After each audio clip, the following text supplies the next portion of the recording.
موضوع الدرس سے نہیں چل رہا ہے.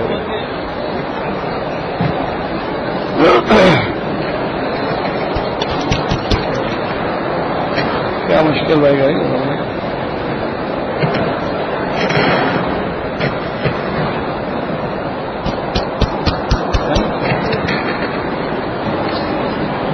بھائی کیا ہے اس کو کیا مصیبت ہے وہ جانتے ہی نہیں ہے. ٹھیک ہے نہیں چلتا ہے کبھی چلتا ہے کبھی نہیں چلتا. موضوع الدرس فی اثبات المعاد و سکرات الموت سورۃ القیامہ تفسیر ابن کثیر. الحمد للہ رب العالمین والصلاة والسلام علی اشرف الانبیاء وسید المرسلین سیدنا محمد وعلی آلہ واصحابہ اجمعین. اللهم صل على سيدنا محمد وعلى آل سيدنا محمد كما صليت على إبراهيم وعلى آل إبراهيم في العالمين إنك حميد مجيد. أعوذ بالله من الشيطان الرجيم. بسم الله الرحمن الرحيم. كلا إذا بلغت التراقي وقيل من راق وظن أنه الفراق والتفت الساق بالساق إلى ربك يومئذ المساق. فلا صدق ولا صلى ولكن كذب وتولى ثم ذهب إلى أهله يتمطى. أولى لك فأولى ثم أولى لك فأولى. أيحسب الإنسان أن يترك سدى ألم يك نطفة من مني يمنى ثم كان علقة فخلق فسوى فجعل منه الزوجين الذكر والأنثى. أليس ذلك بقادر على أن يحيي الموتى.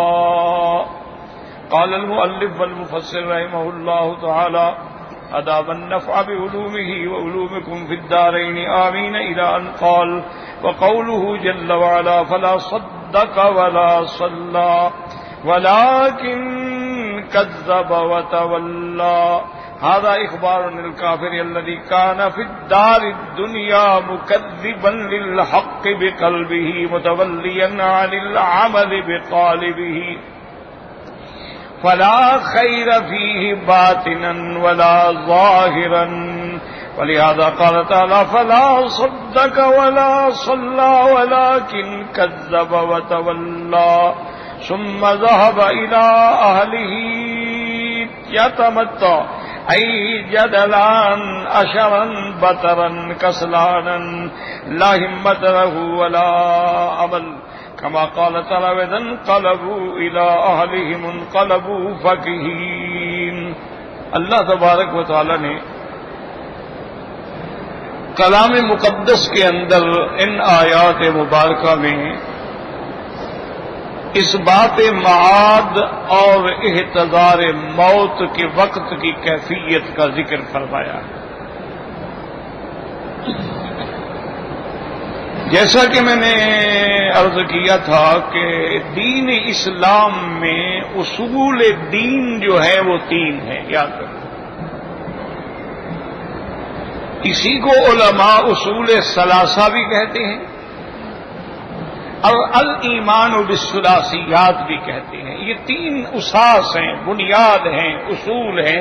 اگر ایک پر بھی آدمی کا ایمان کمزور ہو تو پھر وہ مسلمان یا مومن نہیں کہلاتا. سب سے پہلا اصول جو ہے وہ تو اللہ کی توحید ہے کہ اللہ تبارک و تعالی کی وحدانیت پہ، اللہ کی ربوبیت پہ، اللہ کی الوہیت پہ کامل مکمل ایمان. یہ پہلا اصول. اور دوسرا اصول ہے نبوت و رسالت، کہ اللہ نے جتنے انبیاء بھیجے ہیں، جتنے رسول بھیجے ہیں، تمام انبیاء اور رسول برحق ہیں اللہ کی ان پہ کروڑوں صلاۃ و سلام. جہاں تک انبیاء کی حقیقی تعداد کا تعلق ہے اس کو کسی کو بھی پتہ نہیں ہے، کیونکہ نہ قرآن میں ہے نہ حدیث میں ہے. بعض علماء نے روایات اسرائیلیہ سے، اسرائیلی روایات یعنی جو کتب متقدمہ ہیں جیسے تورات ہے، انجیل ہے، زبور ہے، اور کتابیں ہیں، چونکہ 123 کتابیں اتری ہیں، ان کتابوں کے حوالے سے نقل کیا ہے. لیکن اصول یاد رکھ لو کہ اگر کوئی روایت یا واقعہ کتب اسرائیلیہ سے ہو اس پر اعتماد نہیں ہوتا. لا نصدق ولا نکذب، نہ تو ہم کہیں گے جھوٹ ہے اور نہ ہم کہیں گے سچ ہے. اس لیے کہ یہودیوں نے تو اللہ کی تورات کو بدل ڈالا، تو ان کی کسی روایت پہ کیسے اعتبار کیا جا سکتا؟ یہودیت نے تو اللہ نے قرآن میں نص بیان کر دی کہ یحرفون الکلم عن مواضعہ، وہ تو تورات کے کلمات کو بھی بدل ڈالتے اور تحریف معنوی تو اکثر کرتے تھے. تو اس لیے قاعدہ یاد رکھیں کہ اگر کوئی آدمی اسرائیلی روایت کا حوالہ دے تو اس کو ہم پرکھنے کے لیے دیکھیں گے قرآن و حدیث کے موافق ہے، ٹھیک ہے. قرآن و حدیث کے مخالف ہے، چھوڑ دو. نہ موافق ہے نہ مخالف ہے، صرف معلومات کی حد تک ہے، تو اس کو قبول کر لیا جاتا ہے. لیکن اس خیال کے ساتھ کہ بھی اللہ عالم صحیح ہے یا غلط ہے. اور اسی سے آپ دیکھیں اسلام کی سچائی اور اسلام کی حقانیت کہ دنیا میں کوئی مذہب نہیں ہے جو اپنی کتاب کی سچائی پر، حفاظت پر، محفوظیت پر دلیل پیش کر سکے. آج دیکھیں یہودیت اور نصرانیت مادی ترقی میں کہاں پہنچ گئے ہیں، لیکن وہ اپنی کتابوں کا یقین بھی نہیں دلا سکتے.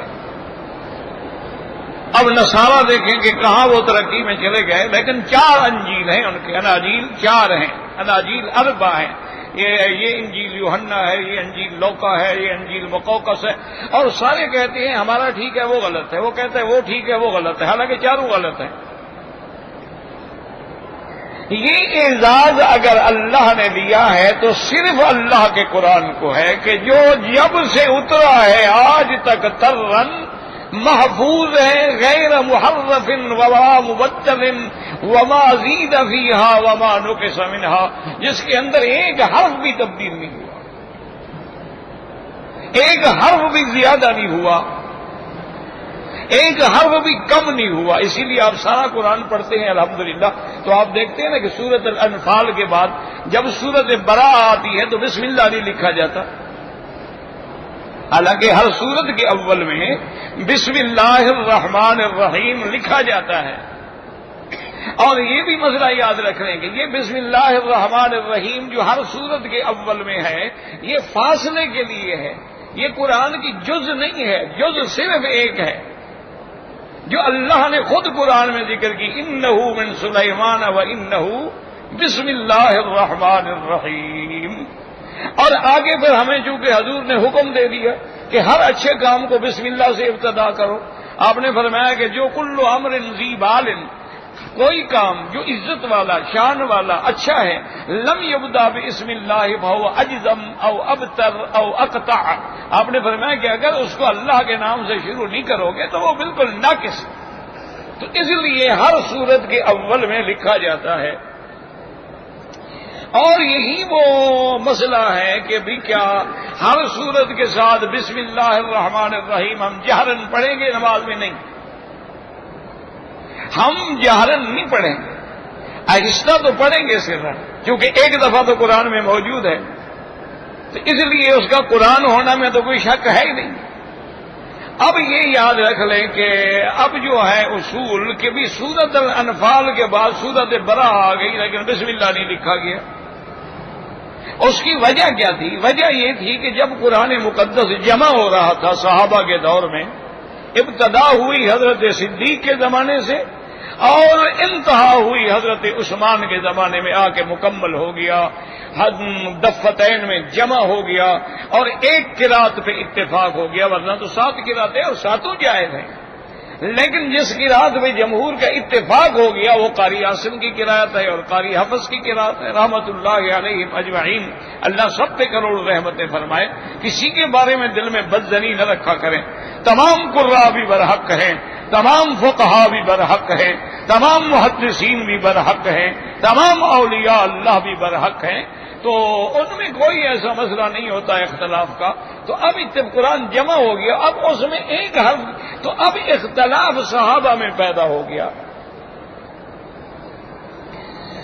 اور یاد رکھیں کہ پہلے اختلاف ہوتے تھے، اختلاف تو صحابہ میں بھی تھے، اختلاف تو حضرت موسیٰ علیہ السلام اور ہارون علیہ السلام میں بھی ہو گیا، لیکن وہ اختلاف بنیت صالح، بنیت خالص بل بناء علم ہوتے تھے، اس میں نیت فساد نہیں ہوتی تھی، اس میں نیت اختلاف اور تفرقہ بازی نہیں ہوتی تھی، ایک علمی مسئلہ تھا، اختلاف ہو جاتا تھا، اور ہر مجتہد کی ایک فکر ہوتی ہے، ایک اس کی رائے ہوتی ہے، ایک سوچ ہوتی ہے، اور پھر اختلاف بھی انہی مسئلوں میں ہوتا ہے جو نص میں نہیں ہے، جو نص میں ہے اس میں کوئی اختلاف نہیں، منصوص مسائل میں کبھی اختلاف نہیں ہوتا۔ اب دیکھیں مغرب کی 3 رکعتیں، یہ نہیں ہے کوئی امام کہے گا کہ 4 رکعتیں، یا کوئی علماء کہیں گے 4 رکعتیں، رکعتیں 3 ہی رہیں گی، اختلاف کہا ہوگا بھی آمین زور سے کہو یا ایسا کہو، تو یہ تو فروعی اختلاف ہے، دونوں حدیثیں موجود ہیں۔ تو اس لیے وہ اختلاف علمی ہوتے تھے، ان میں قطعاً اختلاف جھگڑا نہیں ہوتا تھا، یعنی اور ادب ہوتا تھا اختلاف۔ یہ تو آج کل ہے نا، ایک دوسرے کو کافر بنا دو، ایک دوسرے پہ فتوے لگا دو، ظالم مذل گمراہ اور پتہ نہیں اللہ ما فرمائے واجب القتل اور کیا کیا کہہ دو، اس وقت یہ اختلاف نہیں، ادب ہوتا۔ امام شافعی رحمت اللہ علیہ بہت بڑے امام ہیں، لیکن یاد رکھیں وہ محمد ابن حسن الشیبانی کے شاگرد ہیں، اور محمد ابن حسن الشیبانی جو ہے وہ امام ابو حنیفہ کے شاگرد رحمت اللہ علیہم اجمعین۔ تو ایک دفعہ آپ بغداد تشریف لے گئے تو اتفاق سے نماز کا وقت ہو گیا، نماز کا وقت ہوا تو امام شافعی رحمت اللہ علیہ کی عادت تھی کہ وہ امام نہیں بنتے تھے، وہ کسی کو کہتے بھی جو امام مقامی ہے وہ نماز پڑھا دے، یا کوئی طالب العلم ہوتے ساتھ ان کو کہتے تم نماز پڑھا، خود نہیں پڑھاتے۔ وہ فرماتے تھے بھی امام بننا جو ہے بہت بڑی مسئولیت ہے، سارے تمام نمازیوں کا بوجھ سر پہ رکھنا ہے، کوئی مذاق ہے؟ اگر خدا نہ کرے میں کوئی غلطی کروں سب کی نمازیں خراب کر دوں۔ یہ تو آج ہے نا کہ جب اس امام کو اللہ کے ہمارے یہاں تو بہت بڑے مشکلات ہیں نا۔ تو بہرحال امام شافعی جب تشریف لے گئے، نماز کا وقت ہوا، اذان ختم ہونے کے لیے آئی تو امام صاحب جلدی سے مصلی پہ چلے گئے، مصلی پہ کھڑے ہو کے نماز پڑھا دی، سارے لوگ بھی خوش ہو گئے کہ الحمدللہ آج ہم نے امام شافعی کے پیچھے نماز پڑھ لی ہے، کیونکہ جب امام ایسا ہو تو پھر مقتدی کا بھی تو کام بن جاتا ہے نا، ان کی نمازیں بھی تو اللہ کے ہاں پھر قبول ہو جاتی ہیں۔ بڑی خوشی ہوئی لوگوں کو، اس لیے شاہ ولی اللہ محدث دہلوی رحمت اللہ علیہ نے لکھا ہے ہر مسلمان دوسرے بھائی کا جنازہ پڑھا کرو، کیونکہ بعض اوقات میت ایسی ہوتی ہے پڑھنے والوں کی دعا سے اللہ اس کو بخش دیتے ہیں، اور بعض اوقات میت ایسی ہوتی ہے اس پہ جنازہ پڑھنے والوں کو اس کی وجہ سے اللہ بخش دیتے ہیں کہ تم نے میرے بندے کے لیے دعا کی ہے، جاؤ میں نے تمہاری بھی مغفرت کر دی۔ تو اس لیے امام شافعی سے نماز پڑھا دی۔ تو شاگردوں نے کہا کہ حضرت آج خوشی بھی ہے لیکن تعجب بھی ہے، آپ تو نماز نہیں پڑھاتے تھے، آج آپ نے کیسے پڑھا؟ آپ نے فرمایا بھی آج میں اس جگہ کھڑا ہوں جہاں امام ابو حنیفہ رحمۃ اللہ علیہ کی قبر ہے، اور امام صاحب کے نزدیک مقتدی کے لیے فاتحہ پڑھنا ضروری نہیں ہے۔ امام تو پڑھے گا، اگر اکیلا ہو تو پڑھے گا، لیکن مقتدی نہیں پڑھے گا، اور میرے مسلک میں مقتدی کے لیے فاتحہ پڑھنا ضروری ہے، ہمارا اس مسئلے پہ اختلاف ہے۔ تو میں نے کہا بھی اگر میں مقتدی بنتا ہوں اور فاتحہ پڑھوں تو مجھے صاحب قبر سے حیا آیا، اس لیے میں امام بن جاؤں، جھگڑا ہی نہ رہے۔ امام کے لیے تو کوئی اختلاف نہیں، امام تو حنفی کا بھی پڑھتا ہے اور شافعی کا بھی پڑھتا ہے، تو اس لیے میں نے کہا بھی ادب کا تقاضا یہ ہے کہ آج میں خود ہی نماز پڑھا۔ تو یہ ان کے اندر ادب ہوتا تھا، یہ ان کے اندر احترام ہوتا تھا، ہم نے تو اس کو تفرقہ بازی بنا دیا ہے۔ اللہ تبارک و تعالی ہمارے احوال پہ رحم کرے۔ اور فرقے بندی کی وجوہات یہ ہے کہ ہم اصل میں قرآن سے دور ہو گئے، ہم اللہ کے دین سے دور ہو گئے۔ حضور صلی اللہ علیہ وسلم نے فرمایا تھا کہ اذا کان امراؤکم شرارکم، کہ جب تمہارے بڑے لوگ جو ہیں، امیر جو ہیں، تمہارے عہدے والے لوگ جو ہیں، اگر وہ شرار ہو جائیں گے، اور آپ نے فرمایا تھا کہ اذا کان علماؤکم جہالکم، اگر تمہارے مولوی جاہل ہوں گے لیکن مولوی کا لبادہ اوڑھ لیں گے، اور فرمایا اذا کان اغنیاؤکم بخلاؤکم، جب تمہارے غنی بخیل ہو جائیں گے، لوگوں کو دکھانے کے لیے تو بڑا شو کریں گے لیکن غریب کو کبھی مدد نہیں کریں گے، اور فرمایا فَإِذَا كَانَ أُمُورُكُمْ إِلَىٰ نِسَائِكُمْ، اور جب تمہارے معاملات عورتوں کے سپرد ہو جائیں، فرمایا فَبَطْنُ الْأَرْضِ خَيْرٌ مِّن ظَهْرِهَا، پھر بہتر ہے کہ آدمی مر جائے تاکہ ان فتنوں سے بچ جائے اور زمین کے اندر چلا جائے۔ تو اس لیے ہمیشہ یاد رکھیں کہ روایات اسرائیلیہ جو ہیں ان کا اعتماد نہیں ہوتا، لیکن معلومات کے لیے نقل کر دی جاتی ہے۔ تو ان کے قول کے مطابق 1,24,000 پیغمبر ہیں، اور ان میں 313 رسول ہیں، اس لیے قرآن میں نبی کا بھی ذکر آتا ہے اور رسول کا بھی ذکر آتا ہے۔ رسلا مبشرین ومنذرین۔ اب اللہ نے میرے مدنی پاک رحمت دو جہاں صلی اللہ علیہ وسلم کو کبھی فرمایا یا ایھا النبی جاہد الکفار والمنافقین واغلظ علیہم، اور کہیں فرمایا یا ایھا الرسول۔ تو اللہ کے پیغمبر جو ہیں یاد رکھے کہ رسول 313 ہیں، اور یہ بھی مسئلہ یاد ہے ہر رسول نبی ہوتا ہے، ہر نبی رسول نہیں ہوتا۔ یہ ہمیشہ ذہن میں رکھ لیں کہ جو رسول ہوگا وہ نبی بھی ہوگا، لیکن یہ ضروری نہیں کہ جو نبی ہو وہ رسول ہو۔ جیسے موسیٰ علیہ السلام رسول ہیں اور نبی بھی ہیں، ہارون علیہ السلام نبی تو ہے لیکن رسول نہیں ہے۔ اور رسول کا معنی ہوتا ہے جو صاحب کتاب اور صاحب شریعت ہو، اور نبی اللہ کی وحی تو آتی ہے لیکن دوسری کتاب کا پابند ہوتا ہے، جیسے کہ حضرت ہارون علیہ السلام موسیٰ علیہ السلام کی تورات پہ عمل کرتے تھے۔ تو اب یہ تعداد بالکل ٹھیک ہے کہ رسول 313، رسول جو ہیں وہ 313 ہیں، اور اللہ کی شان دیکھو کہ اصحاب بدر کی تعداد بھی 313 تھی۔ حضور پاک کے صحابہ جو سب سے پہلے غزوہ اسلام ہے یہ یوم الفرقان ہے، اس میں 313 تھے، اور 313 میں 5 اولو العزم من الرسل ہیں، یعنی وہ 313 میں سب سے افضل ہے۔ اولو العزم من الرسل ہیں وہ 5 ہیں، جیسے سیدنا ابراہیم ہے، سیدنا موسیٰ ہے، سیدنا عیسیٰ ہے، سیدنا نوح علیہ الصلوۃ والتسلیم ہے، اور ان سب کے افضل جو ہیں وہ حضرت محمد مصطفیٰ ہیں۔ تمام اولو العزم سے بھی افضل، تمام انبیاء سے بھی افضل، اور تمام رسولوں سے بھی افضل، اور تمام اللہ کی مخلوق میں بھی افضل، یعنی ساری کائنات میں افضل اکمل اجمل اگر کوئی ذات ہے تو حضرت محمد مصطفیٰ کی صلی اللہ علیہ وعلی آلہ وصحبہ وسلم۔ تو یاد رکھو نبوت پر بھی ایمان اور رسالت پر بھی ایمان۔ اچھا، اور یہ بھی یاد رکھو اور جو رسول کی صفت ہے اس پر بھی ایمان لانا ہوگا۔ ایک آدمی موسیٰ علیہ السلام کو تو مانتا ہے لیکن کلیم اللہ نہیں مانتا تو وہ بھی کافر ہوگا، کیونکہ اللہ نے فرمایا کلم اللہ موسیٰ تکلیما، اللہ نے کلام کیا اور بغیر واسطے کے کیا ہے۔ یعنی بغیر کسی فرشتے کے، بغیر کسی واسطے کے، بغیر جبرائیل کے اللہ نے براہ راست کلام فرمایا. تو اس لیے اللہ فرماتے ہیں کلم اللہ، اللہ نے کلام فرمایا. اور یہ موسیٰ علیہ السلام کا شرف ہے، اس لیے ان کا لقب ہوا کلیم اللہ، ان کا لقب ہے کلیم اللہ. اچھا یہ یاد رکھیں کہ موسیٰ علیہ السلام سے کلام ہوا ہے لیکن دیدار نہیں ہوا. موسیٰ علیہ السلام کو زیارت نہیں ہوئی.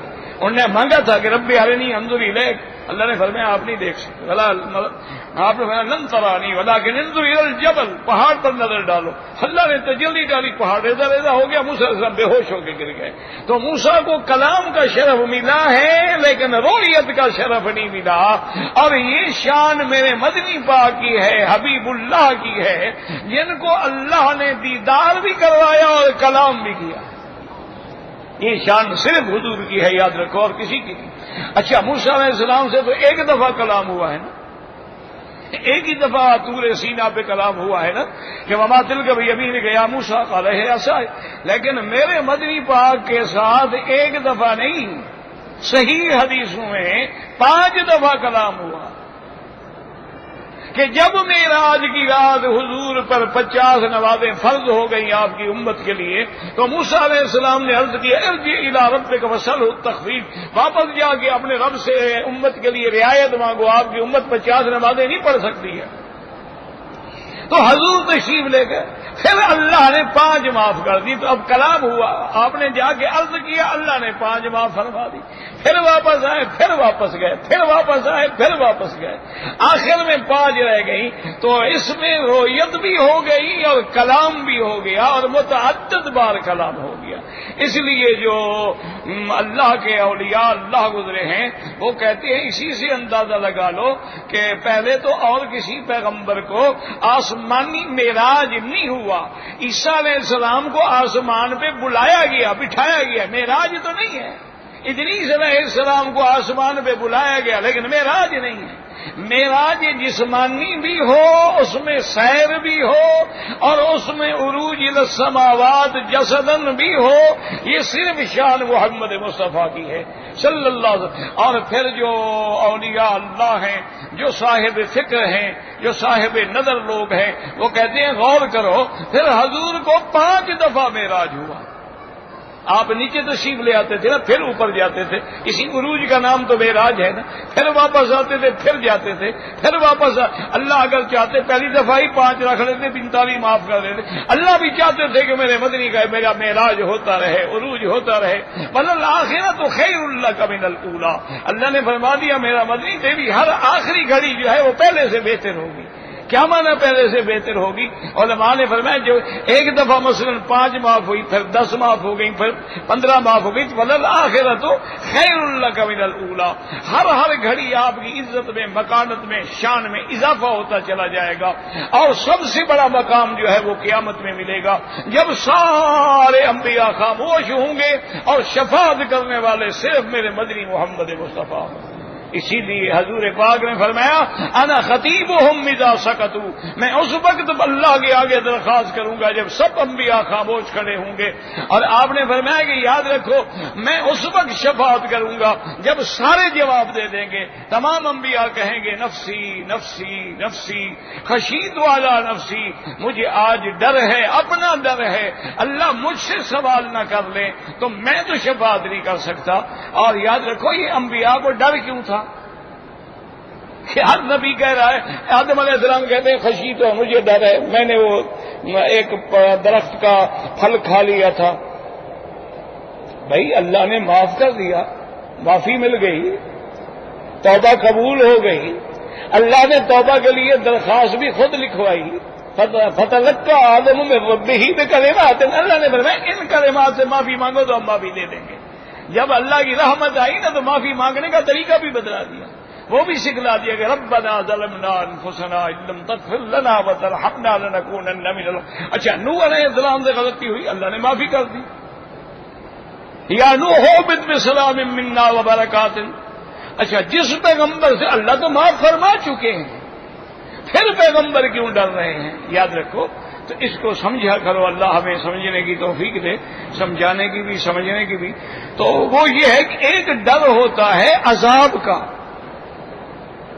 دیکھو نا، آدمی سانپ سے بھی تو ڈرتا ہے، استاد سے بھی ڈرتا ہے، والد سے بھی ڈرتا ہے، اپنے کسی بڑے بزرگ سے بھی ڈرتا ہے، تو کیا دونوں برابر ہیں؟ ان کو سانپ سمجھتا ہے وہ اور خوف ہے، یہ ادب کا خوف ہے۔ انبیاء جو کہیں گے خوف ہے، اللہ کی عظمت شان کا خوف ہوگا کہ وہ عظمت والا ہے، جو چاہے کر دے، لا یسأل عما یفعل، اس سے تو ہم پوچھ ہی نہیں سکتے نا۔ پھر بھی اگر اللہ ہمیں اپنی غلطی یاد دلا دیں تو ہم کیا کہیں گے؟ یہ خوف عظمت کا ہے، عظمت الہی کا ہے۔ لیکن ایک شخصیت ہے، آمنہ کا لال ہے، وہ در یتیم ہے، وہ امام الانبیاء ہے صلی اللہ علیہ وسلم۔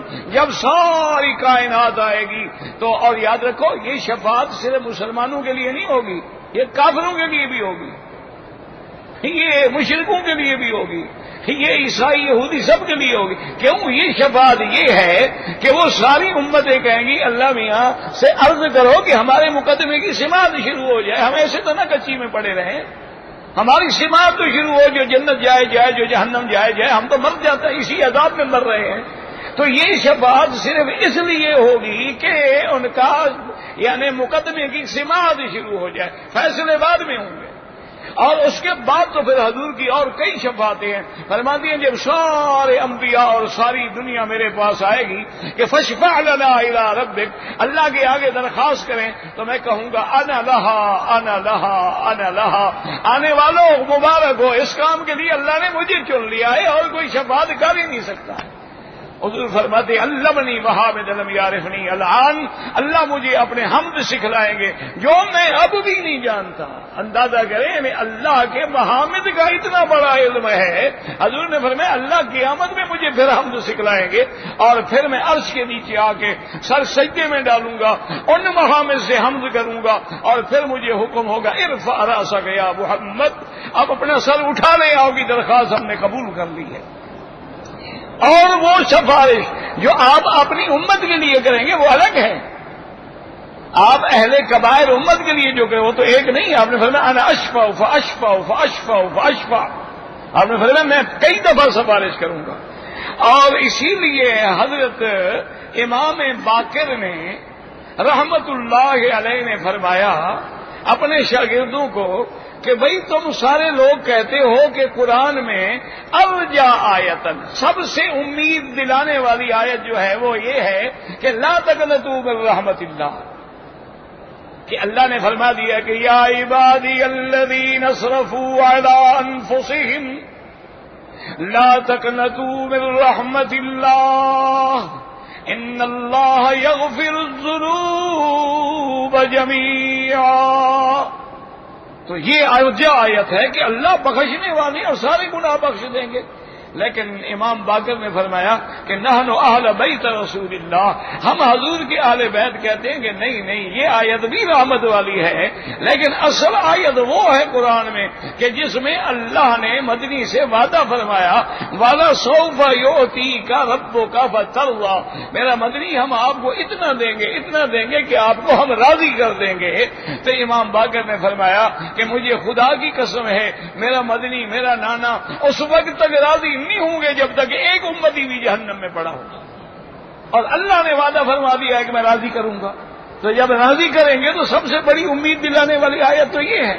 اس لیے حضور فرماتی ہیں کہ انا اشفع و اشفع فاشفع حتی یقول لی رضیتا یا محمد، میں بار بار سفارش کر کے جہنمیوں سے نکالوں گا جہنم سے، اور اس کے بعد مجھے کہا جائے گا ہل رضیت یا محمد، کیا اب آپ راضی ہو گئے ہیں کہ نہیں ہو گئے؟ تو میں عرض کروں گا رضیت ربی رضیت ربی رضیت ربی، میں راضی ہو گیا میں راضی ہو گیا۔ تو اس لیے ہمیشہ یاد رکھے کہ اب صحابہ میں بھی اختلاف ہو گیا، وہ اختلاف علمی تھا، ہمارے تمہارے اختلاف نہیں تھے۔ اختلاف کیا ہوا کہ بھی سورت الانفال اور سورت براءہ ایک سورت ہے یا دو صورتیں ہیں؟ اب بعض صحابہ فرمائیں کہ بھی میرے پاس تو انفال الگ لکھی ہوئی ہے اور براء الگ لکھی ہوئی ہے، بعض صحابہ فرمائیں کہ نہیں، نفس مضمون دونوں صورتوں کا ایک ہے۔ معلوم ہوتا ہے کہ ایک صورت ہے، کیونکہ قرآن حضور کے وقت میں مکمل ہو گیا اور صورتوں کے نام بھی حضور نے بتلا دیے، یہ اللہ کی طرف سے وحی میں آئے ہیں، صحابہ نے نہیں رکھے نام، یاد رکھو۔ یہ سارے حروف اور آیات کی جو ترتیب ہے یہ بھی اللہ کی طرف سے، صورتوں کی جو ترتیب ہے یہ بھی اللہ کی طرف سے، لیکن ترتیب دو ہے، ایک ترتیب نزول ہے، ایک ترتیب قرات ہے۔ ایک وہ ترتیب ہے جس میں قرآن اترا ہے، وہ الگ ہے، ایک وہ ترتیب ہے جس میں قرآن پڑھا جاتا ہے، لیکن یہ دونوں اللہ نے فرمائی، یہ دونوں جبریل نے آ کے بتلائی ہے، یہ دونوں جبریل نے آ کے حضور کے ساتھ بیٹھ کے دور کیا پورے قرآن شریف کا۔ اب صحابہ اکٹھے ہوئے بھی اس مسئلے کو حل کیسے کریں؟ اگر اختلاف ہو جائے تو حل کیسے کریں؟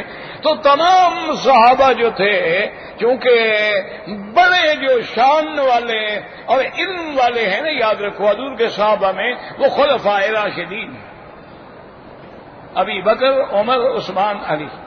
اچھا، قرآن کے معاملے میں ابی ابن کعب ہیں، زید بن ثابت ہیں، اسی طرح عبداللہ ابن عباس ہیں، ابی موسیٰ الاشعری ہیں، یہ وہ لوگ ہیں جن کو قرآن کے ساتھ بے انتہا تعلق تھا اور قرآن پڑھنے والے تھے، اور حضور نے فرمایا اقرأکم، تم سب میں زیادہ بہتر قرات کرنے والا ابی ابن کعب ہے۔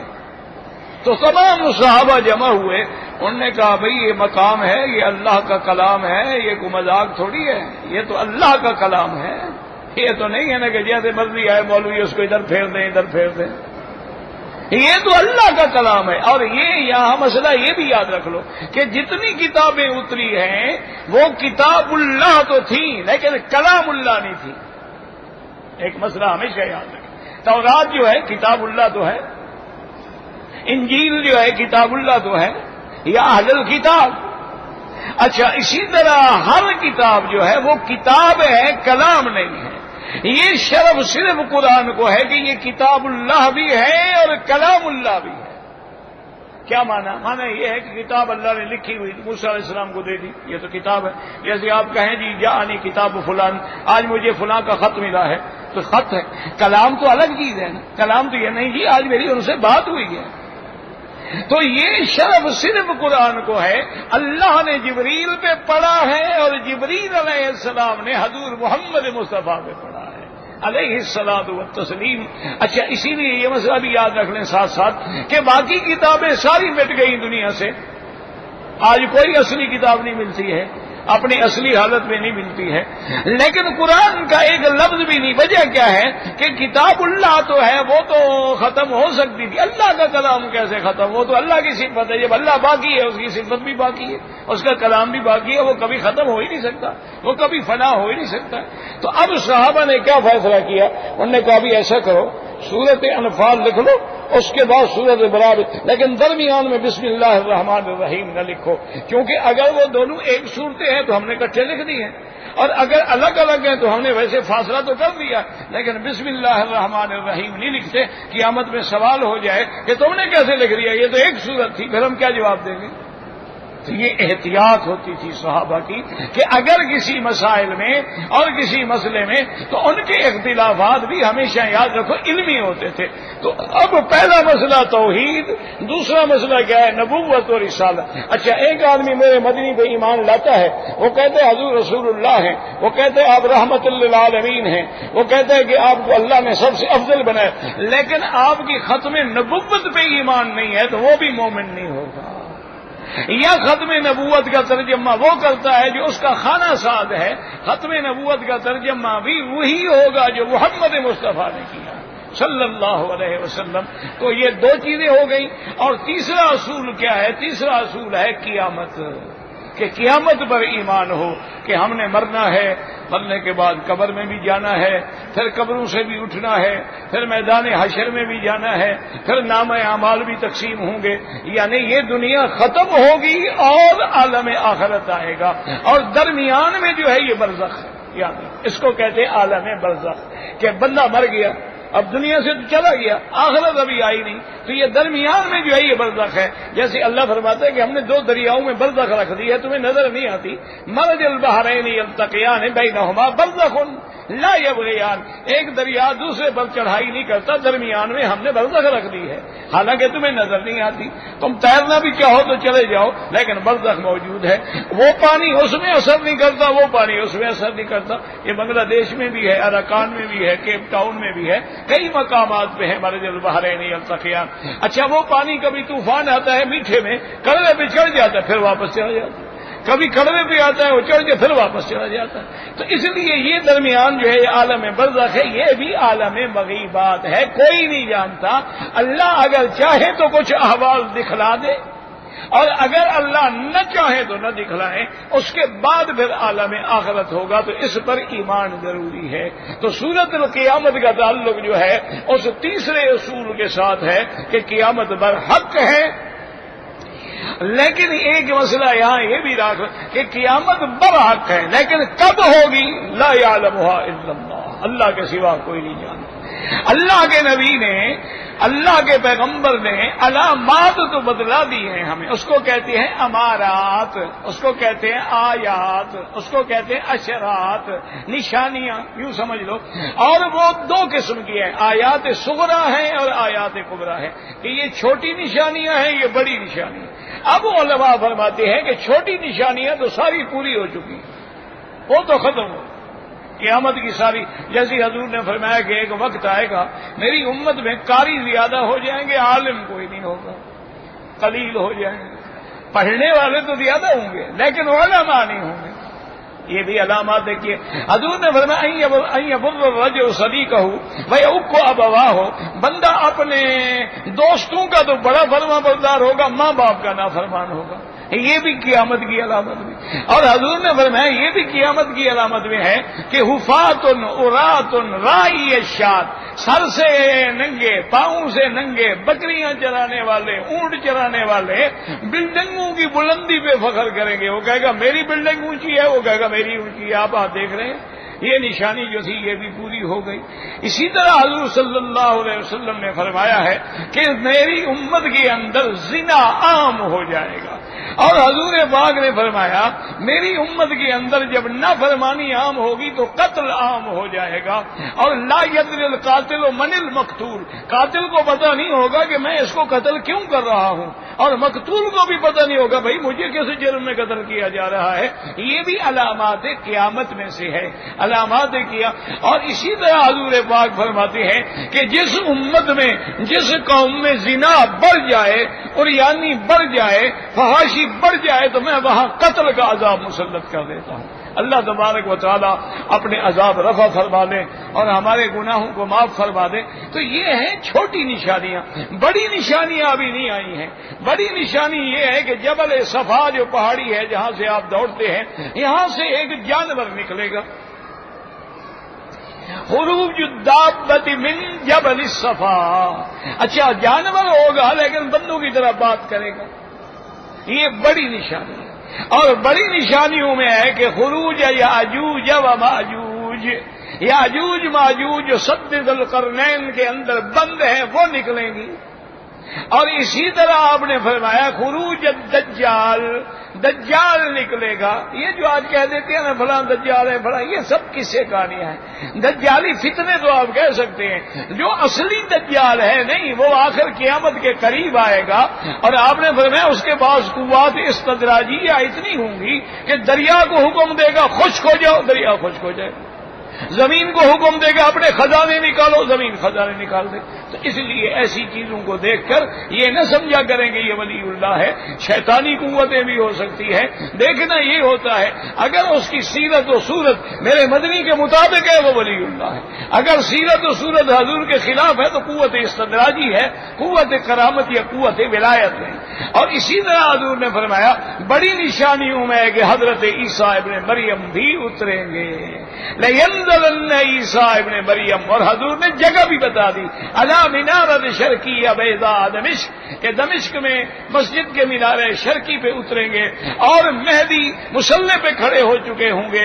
جب وہ حضرت عیسیٰ کو دیکھیں گے تو ہٹنے لگیں گے کہ اب اللہ کا نبی آ گیا ہے، وہ سابق نبی ہے، لیکن اس کے ہوتے ہوئے میں امام کیسے بنوں؟ آپ فرمائیں گے لا رسل کا، کھڑے رہو اور حضور کے امتی کے پیچھے نماز پڑھ کے پوری دنیا کو بدلا دیں گے کہ میں نبوت لے کے نہیں آیا، میں تو اب امتی بن کے آیا ہوں محمد مصطفیٰ کا صلی اللہ علیہ وسلم۔ اور آپ نے فرمایا یقتل الدجال، عیسیٰ علیہ السلام دجال کو بھی ختم کریں گے، ویکسر الصلیب، اور صلیب کی قوت کو بھی توڑ ڈالیں گے۔ اور اس کے بعد آپ نے فرمایا کہ انہ یملأ الارض عدلا وقسطا، پوری زمین کو انصاف و عدل سے بھر دیں گے اور اللہ کی برکات نازل ہونا شروع ہو جائیں گی، اور اللہ کی طرف سے زمینوں کے اندر بھی برکات، آسمانوں سے بھی برکات کا نزول ہوگا۔ اور یہ بھی بتلا دیا 40 سال زندہ رہیں گے، اور یہ بھی بتلا دیا کہ آپ شادی بھی فرمائیں گے، اور اس کے بعد فرمایا ثم یموت، پھر ان پہ بھی موت آئے گی، ویدفن فی روضۃ النبی المصطفیٰ، پھر وہ حضور کے روضے میں دفن ہوں گے علیہ الصلاۃ والتسلیم۔ تو اس لیے ہمیشہ یاد رکھیں کہ قیامت پر ایمان جو ہے یہ بھی اصول ثلاثہ میں ہے، یعنی آدمی توحید کا قائل ہے، نبوت و رسالت مانتا، لیکن قیامت بھی مانتا، وہ بھی کافر ہے۔ اچھا، قیامت کا اقرار کرتا ہے لیکن یہ کہتا ہے کہ کوئی حساب نہیں، کوئی جزا سزا نہیں، تو یہ بھی کفر ہے۔ اللہ فرماتے ہیں کیا تم گمان کرتے ہو یحسب الانسان ان یترک سدی، ہم بندوں کو پیدا کر کے چھوڑ دیں گے، اسی لیے بنایا تمہیں کہ تمہارا کوئی حساب کتاب نہیں ہوگا، تمہارے لیے کوئی جزا سزا نہیں ہوگی۔ تو پھر اللہ کا عدل کہاں گیا؟ اللہ تبارک و تعالیٰ کا عدل کہاں گیا کہ دنیا میں تو مومن تکلیفوں میں رہے، کافر عیش میں رہے، اور آخرت میں بھی کوئی فیصلہ نہ ہو، کوئی سزا جزا نہ ہو، تو پھر اللہ کے عدل کا کمال اظہار کہاں ہوگا؟ تو اس لیے یہ مسئلہ بھی اصول قیامت میں ہے۔ اب جب آدمی پہ موت آتی ہے اور اس کی روح جو ہے وہ حلقوم کے قریب پہنچ جاتی ہے، اب اس کی کیفیت ایسے ہوتی ہے کہ اب وہ کہتا ہے کہ ہے کوئی مجھ پہ پڑھنے والا، ہے کوئی پڑھ کے میری جان بچانے والا۔ اور یہاں یہ بھی یاد رکھ لیں دنیا میں خدا کے منکر بھی ہیں، انبیاء کے منکر بھی ہیں، صحابہ کے منکر بھی ہیں، اہل بیت کے منکر بھی ہیں، حدیث کے منکر بھی ہیں، قرآن کے منکر بھی ہیں، معجزات کے منکر بھی ہیں، موت کا کوئی منکر نہیں۔ کیوں ڈنڈے کا کون انکار کرے؟ وہ تو ہے ہی ایسا نا کہ جب آ گیا تو پھر آ گیا، اب کیا ہو سکتا؟ تو اس لیے موت سب، حتیٰ کہ کافر بھی کہتے تھے نموت و نحیا، بس ٹھیک ہے مرتے ہیں، کوئی پیدا ہوتا ہے لیکن دوبارہ نہیں اٹھیں گے۔ اذا متنا وكنا ترابا وعظاما ائنا لمبعوثون، کہ بھئی جب ہم مر گئے، مٹی میں مل گئے، ریزہ ریزہ ہو گئے، دوبارہ کیسے اٹھیں گے؟ ان کو دوبارہ اٹھنے پہ اعتراض تھا، موت پہ نہیں تھا۔ اب جناب قرآن کہتا ہے کہ اب کیفیت یہ ہوگی وَظَنَّ أَنَّهُ الْفِرَاقُ، اب یقین ہو جائے گا کہ میری دنیا سے جانے کا وقت آ گیا۔ وَالْتَفَّتِ السَّاقُ بِالسَّاقِ، یا تو دنیا کا آخری دن اور آخرت کا پہلا دن دونوں مل جائیں گے، یا علماء نے فرمایا کہ جب سانس نکل جاتی ہے تو پنڈلی سے مل جاتی ہے یا کفن میں مل جاتی ہے، یہ کیفیت پیدا ہو جائے گی۔ اس لیے حکم ہے کہ موت سے پہلے توبہ کرو۔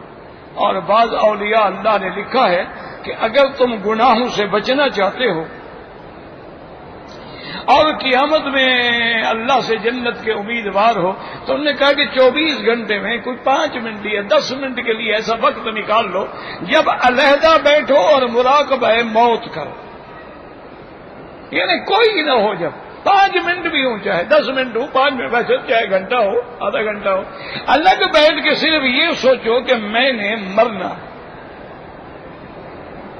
موت کا استحضار کرو، اور جب مجھ پہ موت آنی ہے لا ينفع مال ولا بنون، نہ تو مجھے مال چھڑائے گا نہ اولاد چھڑائے گا، اور جب مجھے موت آنی ہے تو پھر میں نے اکیلا قبر میں جانا ہے، وہ بیت الوحشہ ہے اور وہاں میں اکیلا پڑا ہوں گا، جو سب سے زیادہ قریبی ہوئے سب سے پہلے وہی مٹی ڈالیں گے۔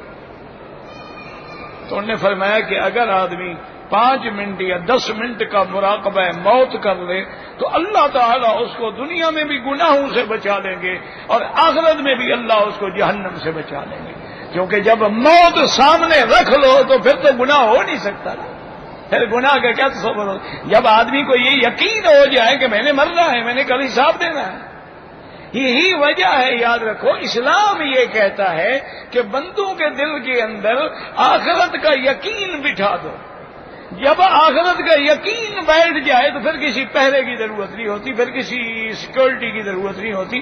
اب دیکھو نا، جو آدمی رات کو اٹھتا ہے تھکا ہوا ہے لیکن رات کو اٹھ کے پھر تہجد پڑھ رہا ہے، اس کو کس پولیس والے نے جگایا ہے؟ کس نے اس کو اٹھایا؟ اس کو اللہ کا ڈر ہے، یخافون یومن، وہ اس دن سے ڈر رہے ہیں، اس قیامت کے دن کا ان کو خوف ہے جو بستر چھوڑ کے رات کو کھڑا ہوا ہے۔ تو یہ تین مسئلے اصولی مسئلے ہیں، اللہ پاک ان پر ہمیں ایمان نصیب فرمائے، اور دعا کریں کہ اللہ تعالی ہمارا خاتمہ خیر پہ فرمائے، اور جب آخری گھڑی ہو، موت کا وقت ہو، تو زبان پہ جاری فرما دیں لا الہ الا اللہ محمد الرسول اللہ واللہ اعلم۔ اب فرماتے ہیں جی کہ 13 اور 14 اور 15 تاریخ کے روزے جو ہیں، گزارش یہ ہے کہ میرے عزیز حضور صلی اللہ علیہ وسلم، یہ تو ہم دنیا میں خواہ جم جاتے ہیں اور ڈیٹنگ کرتے ہیں، اسلام پہ عمل کرو، کسی ڈیٹنگ کی ضرورت ہی نہیں ہے۔ حضور نے فرمایا کہ لیالی البیز، روشن راتیں، یعنی 13، 14، 15 یہ 3 دن کے روزے رکھا کرو۔ اسی طرح حضور پاک نے فرمایا کہ سوموار اور خمیس کا روزہ رکھا کرو۔ اسی طرح حضور نے فرمایا کہ رمضان کے بعد 6 شوال کے روزے رکھا کرو۔ اسی طرح حضور پاک نے فرمایا کہ محرم میں 9 اور 10 کا روزہ رکھا کرو، اور رمضان کا 1 مہینہ روزہ رکھا کرو، اس پہ عمل کرو، کسی ڈائٹنگ کی کیا ضرورت ہے؟ یہ حدیث سے ثابت ہے اور ان کی بہت بڑی فضیلت ہے۔ اگر 13، 14، 15 میں جمعہ آ جائے رکھنا چاہیے، جمعہ کا الگ روزہ رکھنا جائز نہیں، یاد رکھو کہ صرف جمعہ کے دن روزہ رکھے یہ نہ جائے، لیکن ایک آدمی پہلے سے روزہ رکھ رہا ہے خمیس جمعہ یا جمعہ ہفتہ، کوئی حرج نہیں۔ تو اگر 13، 14، 15 میں جمعہ آ جائے تو سبحان اللہ، اور فضیلت کی بات ہے۔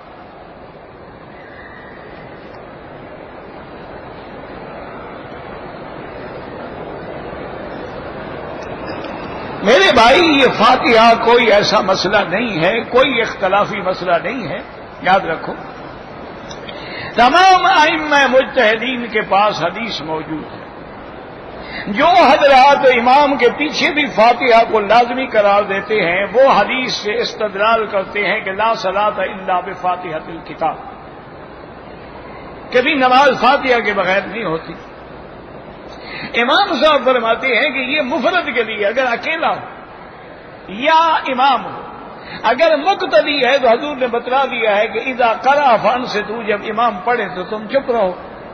تو یہ کوئی جھگڑا نہیں ہے، جو پڑھتے ہیں اللہ سب کی قبول فرمائے، بلا وجہ دل میں بغض نہ رکھا کرو۔ اگر کوئی آدمی قرآن پڑھ کے اپنے رشتہ داروں کو یا حضور کے صحابہ کو ثواب بخشتا ہے، بالکل ٹھیک ہے، کوئی بات نہیں ہے۔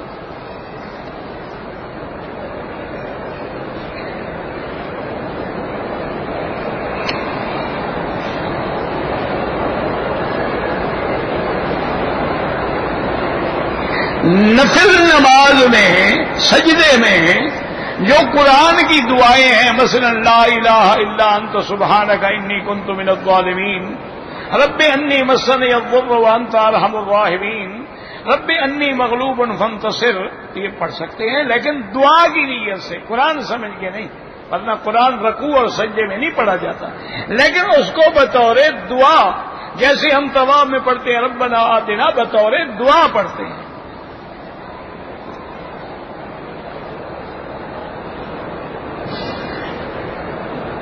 اگر کوئی رشتہ دار ہمارا فوت ہو گیا ہے تو اس کے لیے آپ حج بھی کر سکتے ہیں، نفلی حج عمرہ بھی کر سکتے ہیں، طواف بھی کر سکتے۔ جب حج ہو سکتا ہے تو باقی پر قیاس کیا علماء نے، کہتے ہیں جی کہ کسی آدمی نے میرے رشتہ دار پہ جادو کیا ہے سفلی علم کے ساتھ، وہ بیچارہ قرآن نہیں پڑھ سکتا۔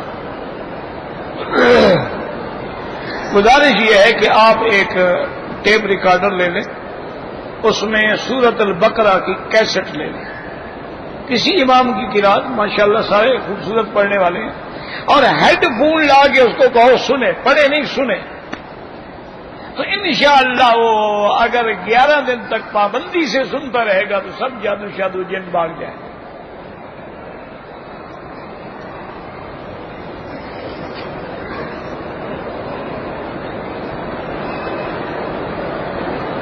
کہتے ہیں جی کہ والدہ اور بیوی کے اختلاف کی وجہ سے آدمی والدین کے کہنے پہ بیوی کو چھوڑ دے، بالکل نہیں۔ اگر بیوی آپ کے حقوق ادا کرتی ہے اور آپ کی نافرمان نہیں ہے، آپ کے والدین کے ساتھ اس کی نہیں بنتی، اس کو الگ رکھو، والدین کے ساتھ نہ رکھو، اس کو الگ گھر لے کے دے دے، لیکن طلاق نہیں۔ طلاق تو بڑی مقبول چیز ہے، اللہ ہو سکتا ہے آج ناراض ہیں والدین، کچھ عرصے کے بعد راضی ہو جائیں، تم طلاق دے بیٹھے، پھر کیا کرو گے؟ اس لیے طلاق نہیں دینی چاہیے، صرف بیوی کو علیحدہ کرو۔ بیوی کو والدین کی خدمت میں آپ مجبور نہیں کر سکتے، اخلاق سے خدمت کریں۔ آپ کے والدین اس کے ماں باپ بن جائیں، وہ خود خدمت کرے گی، وہ غلام تو نہیں ہے خریدی ہوئی کہ جبرن خدمت کرے۔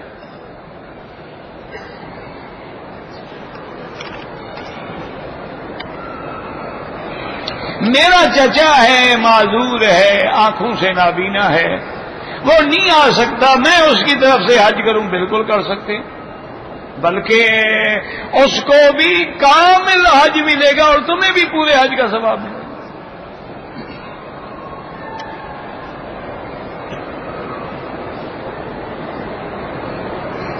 ہمارے پاکستان کے نیٹ کا مسئلہ، مجھے خود نہیں پتا کہ نیٹ کیا بلا ہے، جب پہلے تم مجھے مسئلہ تو آگے سمجھاؤ نا بھئی، نیٹ کا مسئلہ ہے اور میں کسی کو کیا کہوں، اس کا میرے کہنے سے مسئلے حل ہوتے ہیں؟ خدا کے بندے، میرے کہنے سے کچھ بھی نہیں ہوتا، اور ہم تو صرف دعا کر سکتے ہیں۔ اب پہلی بات یہ ہے کہ نیٹ کی وجہ کیا ہے، جہاں تک میں سمجھتا ہوں یہ ہے کہ لوگوں نے نیٹ کے سم لے کے سستے پیسوں میں کال کر لیتے تھے، تو آپ کے ملک نے اس پہ کوئی 250% جو ہے ٹیکس لگا دی، تو اب وہ لوگ دوسری کال سے بھی مہنگی ہو گئی، تو یہ ان کا جھگڑا آپس میں چل رہا ہے، اور انہوں نے بالکل اب قریب ہے، بلکہ میرا خیال تو یہ ہے کہ پابندی انہوں نے اٹھا لی ہے، لیکن عمل درآمد نہیں ہوا۔ عمل درآمد ہو جائے گا چند دن تک، گزارا کرو۔